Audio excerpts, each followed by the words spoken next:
Hello and welcome back to our YouTube channel Padhai with Guru Chela. आज इस video के माध्यम से हम चर्चा करने जा रहे हैं, जानने का प्रयास करने जा रहे हैं एक ऐसे ग्रेटेस्ट पॉलिटिकल फिलोसोफर की लाइफ एंड टाइम को जो कि फादर ऑफ पॉलिटिकल फिलॉसफी कहे जाते हैं, जिनको हम जानते हैं फादर ऑफ आइडियलिज्म, जिनको हम जानते हैं, जिनको हम कंसिडर करते हैं as the founder of western political philosophy. आज इस वीडियो के माध्यम से हम जानेंगे प्लेटो को।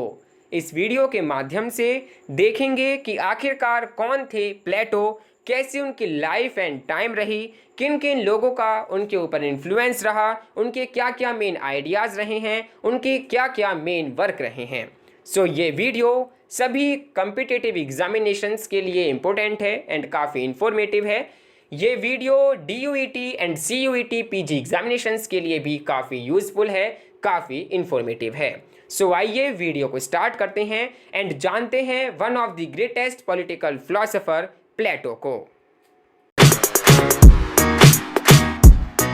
सो आइए वीडियो को स्टार्ट करते हैं एंड जानते हैं सबसे पहले प्लेटो की अर्ली लाइफ को। सो देखिए, इनका जन्म जो है वो हुआ है ईसा पूर्व 428 BC में। आप लोग जो हैं काफ़ी टेक्स्ट में, काफ़ी रीडिंग्स में देखेंगे कि इनका जो जन्म है वो 427 BC में हुआ है। तो देखिए, इनकी डेट ऑफ बर्थ को लेकर जो है काफ़ी कन्फ्यूज़न जो है बनी रहती है। काफ़ी टेक्स्ट में आप देख पाएंगे कि इनका जन्म जो है वो 424 BC में हुआ है। तो देखिए, इनका जन्म जो है वो एंशिएंट ग्रीस, एथेंस के अंदर इनका जन्म हुआ है। इनकी जो डेथ है वो हुई है 348 BC या फिर 347 BC में। इनकी जो डेथ है वो एंशिएंट ग्रीस, एथेंस में ही हुई है। ये फाउंडर हैं अकेडमी के। अकेडमी जो है एक इंस्टीट्यूशन है जो कि इनके द्वारा जो है एस्टेब्लिश की गई, जिसको हम कंसिडर करते हैं यूरोपियन फर्स्ट यूनिवर्सिटी। ठीक है, अब देखिए, इनके जो टाइम पीरियड है उसके जो भी डेटा है वो हमें एग्जैक्ट देखने को नहीं मिलता है। जो भी हमें इनके अर्ली लाइफ के बारे में देखने को मिलता है, जो भी जानने को मिलता है, वो सब हमें जो कंटेम्प्रेरी एंड जो क्लासिकल हिस्टोरियंस की जो राइटिंग्स हैं, जो भी इन्होंने लिखा है, उनमें ही हमें इनकी अर्ली लाइफ के बारे में देखने को मिलता है। ये जो प्लेटो हैं ये काफ़ी कुछ आइडियाज़ को दे गए, काफ़ी कुछ लिख कर चले गए, लेकिन इन्होंने अपनी अर्ली लाइफ के बारे में, अपनी ज़िंदगी के बारे में ज़्यादातर कुछ नहीं लिखा। ठीक है, जिसकी वजह से हमें जो है कन्फ्यूज़न बनी रहती है कि आखिरकार इनकी डेट ऑफ बर्थ क्या है एंड इनकी डेथ जो है वो कहाँ हुई है एंड कैसे इनकी जो डेथ जो है वो हुई है। ठीक है, अब देखिए, प्लेटो जो कि एथेंस के अंदर रहते थे, एथेंस जो कि एंशिएंट ग्रीस में आता है, उनको कंसिडर करा जाता है father of western classical political philosophy. ये जो हैं one of the greatest classical political philosopher रहे हैं। ठीक है, and he belong to an aristocratic and influential family. ये जो हैं एक गरीब फैमिली से नहीं आया करते थे, एक गरीब फैमिली से बिलोंग नहीं किया करते थे, बल्कि ये जो है बिलोंग करते थे एक एरिस्टोक्रेटिक एंड इन्फ्लुएंशियल फैमिली से।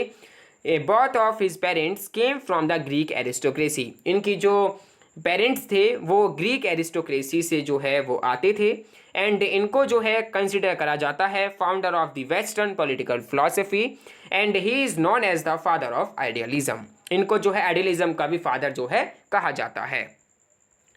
देखिए, इनकी लाइफ में जो है एक ऐसे दो मेजर इवेंट्स हुए जिनका इन पर जो है काफ़ी इफेक्ट पड़ा है। पहला जो इवेंट है, जो मेजर इवेंट है, वो है Socrates methods of dialogue and debates impressed Plato. अब देखिए, सोक्रेटिस जो कि इनके काफ़ी अच्छे फ्रेंड हुआ करते थे, जो सोक्रेटिस हैं वो इनके मेंटर रहे हैं, वो इनके जो हैं टीचर रहे हैं। ठीक है, एंड इन्होंने जो है सोक्रेटिस मेथड्स ऑफ डायलॉग को ही अपनाया है and debate impressed Plato. And जो सोक्रेटिस का जो मेथड हुआ करता था किसी चीज़ को जानने का, ठीक है, जो उनका डिबेट का जो उनका मेथड था, जो डायलेक्टिक्स का उनका मेथड था, उससे जो है काफ़ी ज़्यादा ये इंस्पायर्ड थे। ठीक है, एंड ये जो है काफ़ी इम्प्रेस्ड थे, so much that he soon he became a close associate and dedicated his life to the question of virtue and the formation of noble character. ये जो है काफ़ी ज़्यादा इन्फ्लुएंस रहे हैं अपने टीचर, अपने मेंटर सोक्रेटिस से। उनका जो मेथड था, जो वो नॉलेज गेन किया करते थे, उससे काफ़ी ज़्यादा ये जो है इन्फ्लुएंस रहे हैं, काफ़ी ज़्यादा सरप्राइज्ड रहे हैं। ठीक है, एंड इनका जो दूसरा जो मेजर इवेंट रहा है जिससे काफ़ी ज़्यादा ये जो है अफेक्ट हुए हैं, वो रहा है the other significant event was the Peloponnesian war. Peloponnesian war जो कि एथेंस एंड स्पार्टा के बीच हुआ, जो कि 30 ईयर वॉर है, in which Plato served for a brief time between 409 and 404 BC, जो कि 409 में स्टार्ट हुआ एंड 404 BC में जो है ख़त्म हुआ। सो ये जो पेलोपोनेसियन वॉर जो था, जो कि एथेंस एंड स्पार्टा के बीच हुआ था, ये केवल और केवल डेमोक्रेसी के ऊपर हुआ। ठीक है, देखिए उस टाइम जो जब इनका जन्म हुआ, जब इनकी अर्ली लाइफ की अगर हम बात करें, इनके यंग डेज की बात करें, तो ये जो हैं, जो एथेंस है, ये जो स्पार्टा है, इन दोनों के बीच पेलोपोनेसियन वॉर चल रहा था, जो कि लगभग 30 साल का वॉर था। ठीक है, अब देखिए उस टाइम जो है एथेंस के अंदर डायरेक्ट डेमोक्रेसी को जो है प्रैक्टिस किया जा रहा था, एंड जो ये स्पार्टा है वहाँ पर ओलिगार्की थी। ठीक है, सो इन दोनों के बीच जो है इस डेमोक्रेसी को लेकर जो है काफ़ी ज़्यादा वॉर हुआ। ठीक है, एंड इस वॉर में आप प्लीज़ कमेंट बॉक्स सेक्शन में कमेंट कर कर बताएं कि कौन जो है हार गया था, एथेंस हारा था या फिर स्पार्टा हारा था। ये आप प्लीज़ कमेंट बॉक्स सेक्शन में कमेंट कर कर हमें ज़रूर बताएं कि इस 30 ईयर वॉर, पेलोपोनेसियन वॉर के अंदर किसकी जीत हुई थी एंड किसकी हार हुई थी। और देखिए इसी दौरान जो है, जो एथेंस था जिसमें डेमोक्रेसी प्रैक्टिस की जा रही थी, वहाँ पर जो इनके मेंटर थे सोक्रेटिस, उनको जो है जहर का प्याला जो है पिला दिया गया था। ठीक है, तो ये दो जो मेजर इवेंट हुए हैं इनके यंग डेज में, ये काफ़ी ज़्यादा जो है इससे अफेक्ट हुए हैं। ठीक है, यहीं से इनकी जो फिलॉसफी है वो जो है क्रिएट होनी स्टार्ट होती है। अब देखिए जो ये वॉर हुआ, पेलोपोनेसियन वॉर जो हुआ एथेंस एंड स्पार्टा के बीच, ठीक है, तो यहाँ पर जो है ये काफ़ी अफेक्ट हुए हैं। कुछ क्वेश्चंस इनके दिमाग में उभर कर आते हैं कि आखिरकार ये जो एथेंस था, ये डेमोक्रेसी प्रैक्टिस करते हुए भी क्यों उससे जो है डिफीट हुआ स्पार्टा से। ठीक है, क्या कारण था जहाँ पर ये जो है काफ़ी अफेक्ट हुए। ये जब इनका टाइम था तो एथेंस में जो था वो एक जो है ओपन सोसाइटी हुआ करती थी, इंडिविजुअलिज्म था। ठीक है, तो यहाँ पर इन्होंने कहा कि इंडिविजुअलिज्म ना होकर कम्युनिज्म को ये जो है सपोर्ट करते हैं, एंड ये जो है ओपन सोसाइटी को नकारते हैं, एंड ये क्लोज सोसाइटी की जो है फाउंडेशन करते हैं। तो जैसे कि आई होप आपको यहाँ पर आंसर पता चल गया होगा कि आखिरकार एथेंस एंड स्पार्टा के बीच किसकी जीत हुई थी, किसकी हार हुई थी। लेकिन फिर भी आप प्लीज़ कमेंट बॉक्स सेक्शन में कमेंट कर कर इसका उत्तर जो है ज़रूर बताएं। एंड ये जो प्लेटो हैं ये डेमोक्रेसी को बिल्कुल नकारते हैं। ठीक है, ये जो है मोनार्की को सपोर्ट करते हैं। सो ये कुछ हमें डाटा जो है देखने को मिलता है प्लेटो की अर्ली लाइफ के बारे में। I just hope you understand कि ये प्लेटो आखिरकार कौन थे, इनकी अर्ली लाइफ कैसी थी, कब इनका जन्म हुआ। अगर आपके कुछ भी क्वेरीज हैं, कुछ भी डाउट्स हैं, तो आप कमेंट बॉक्स सेक्शन में लिख कर सेंड कर सकते हैं। आइए अब देखते हैं इन पर जो है किन किन लोगों का इन्फ्लुएंस रहा, एंड ये इनके क्या क्या मेन वर्क्स रहे हैं, क्या क्या इनके मेन आइडियाज़ रहे हैं। सो आइए प्लेटो के influences and main works and main ideas को जानने से पहले आइए एक बार रिकॉल करते हैं, कुछ और जानकारी जो है हासिल करते हैं प्लेटो के बारे में।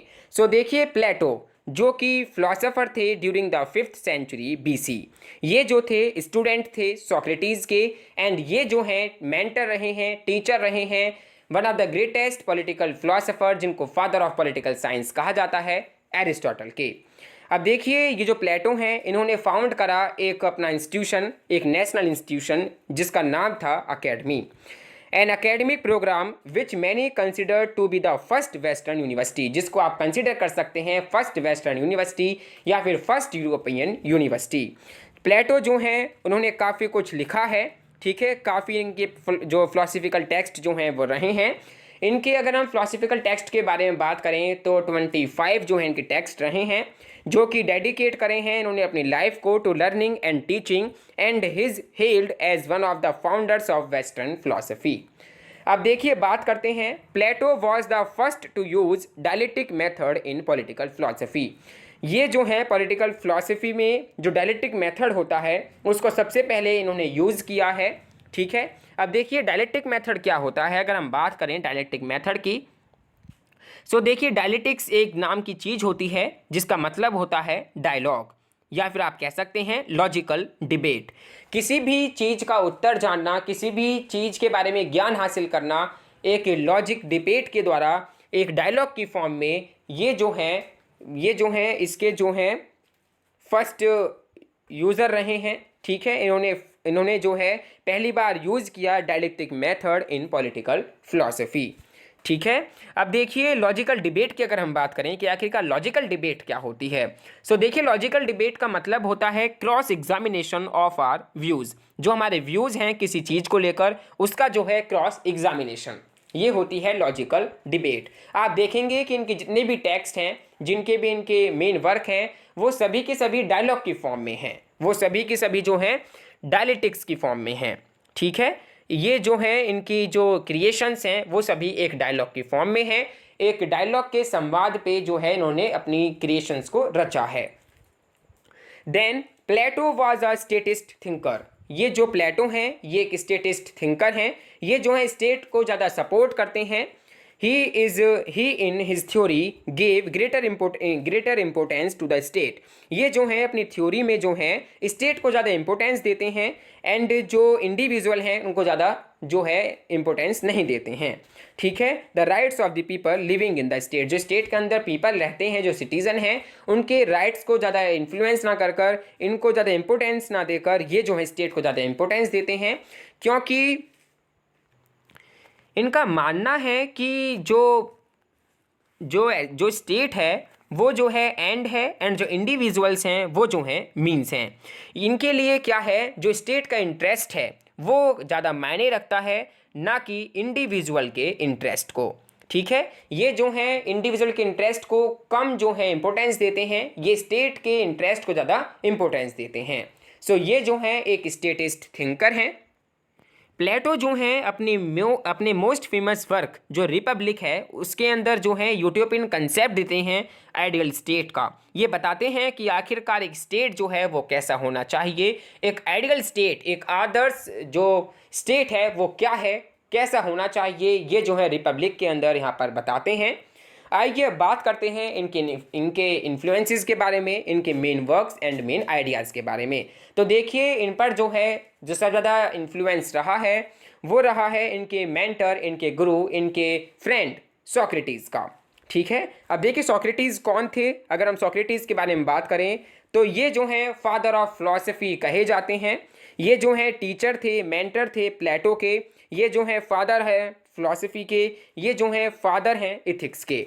तो इनका जो है काफ़ी ज़्यादा प्रभाव पड़ा है प्लेटो की लाइफ पर। ठीक है, प्लेटो ने एंड जो ये इनके मेंटर थे सोक्रेटिस, इन दोनों के बीच अगर हम कंपैरिजन करें तो एक बात इन दोनों के बीच जो हमें मेन देखने को मिलती है वो ये है कि जो सोक्रेटिस थे उन्होंने कुछ नहीं लिखा। ठीक है, उन्होंने कोई भी टेक्स्ट, कोई भी वर्क जो है नहीं लिखा है। ठीक है, कोई भी उन्होंने बुक जो है नहीं लिखी है।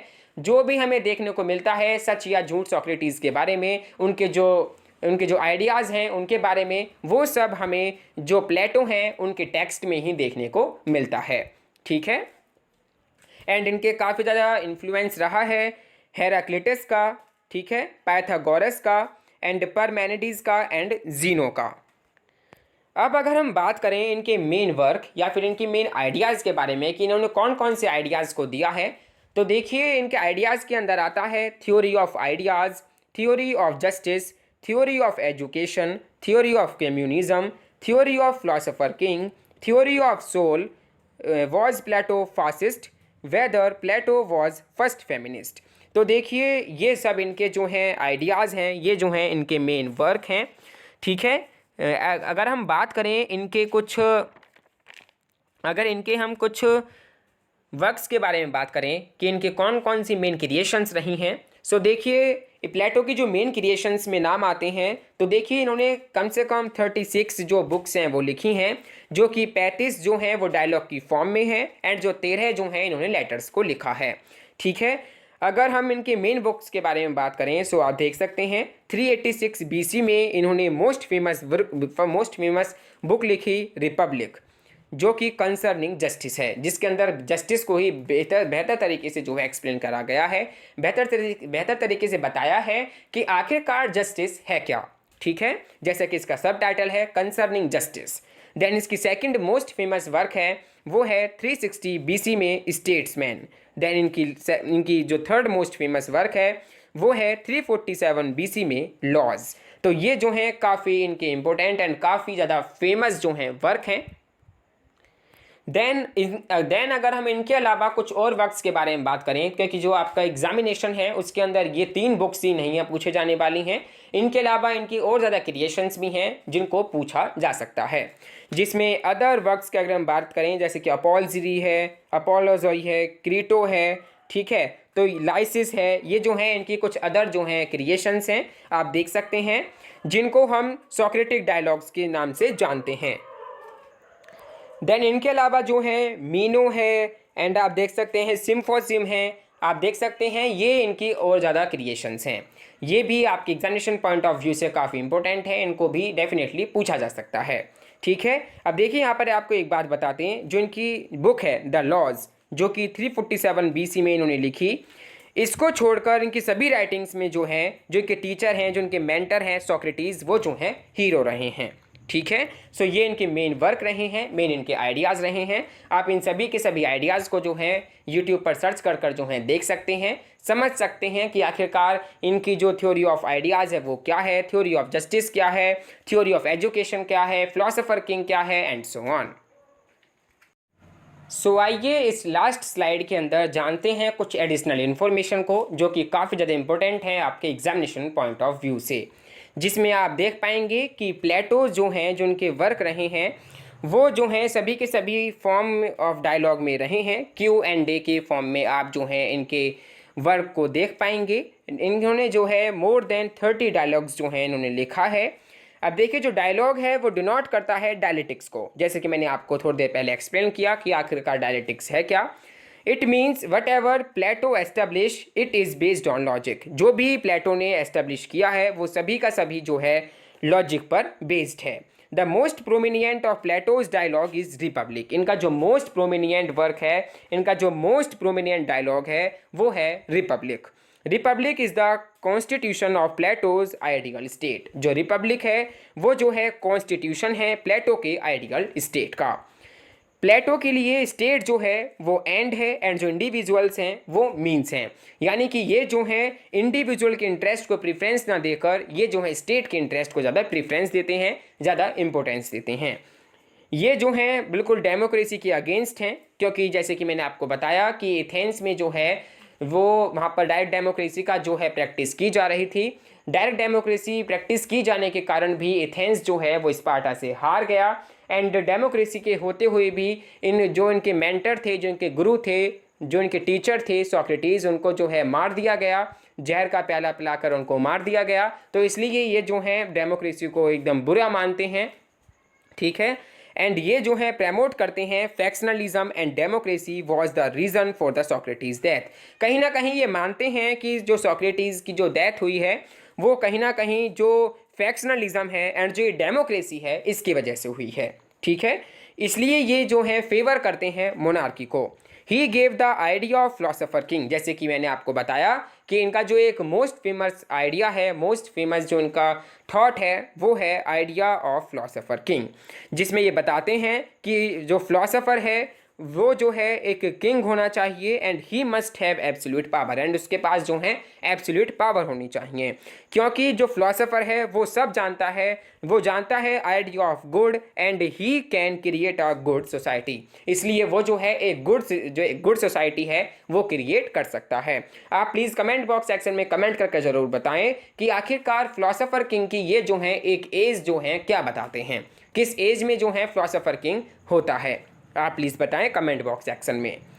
ये जो है फाउंडर रहे हैं एकेडमी के, एक इन्होंने अपनी एजुकेशन इंस्टीट्यूशन जो है एस्टेब्लिश करी जिसका नाम रखा एकेडमी, जो कि फर्स्ट यूरोपियन यूनिवर्सिटी थी, जो कि फर्स्ट वेस्टर्न यूनिवर्सिटी थी। अब देखिए इनका जो 13 जो लेटर हैं उसमें जो 7वां लेटर है वो समझा जा सकता है, वो उसको सपोज किया जा सकता है कि वो जो है प्लेटो की ऑटोबायोग्राफी है। ठीक है। सो ये कुछ एडिशनल इन्फॉर्मेशन थी आपके प्लेटो के बारे में, ठीक है, जो कि ग्रेटेस्ट पॉलिटिकल फिलोसोफर रहे हैं। So that's all for today. I just hope you understand each and everything very well.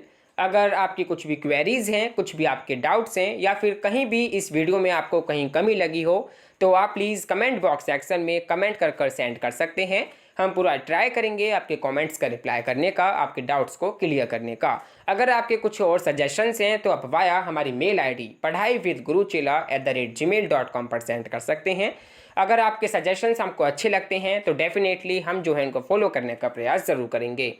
आप जो हैं हमारे टेलीग्राम चैनल को भी ज्वाइन कर सकते हैं, उसका लिंक हमने इस वीडियो के डिस्क्रिप्शन बॉक्स में प्रोवाइड करा दिया है। आप जो हैं वहाँ पर जो स्टडी मटेरियल है उसको भी डाउनलोड कर सकते हैं, एंड उसकी हेल्प से जो है आप काफ़ी वेस्टर्न पॉलिटिकल फिलोसोफर्स को कवर कर सकते हैं अपने एग्जामिनेशंस के लिए। So dear all, thank you for watching this video and good wishes for your examination.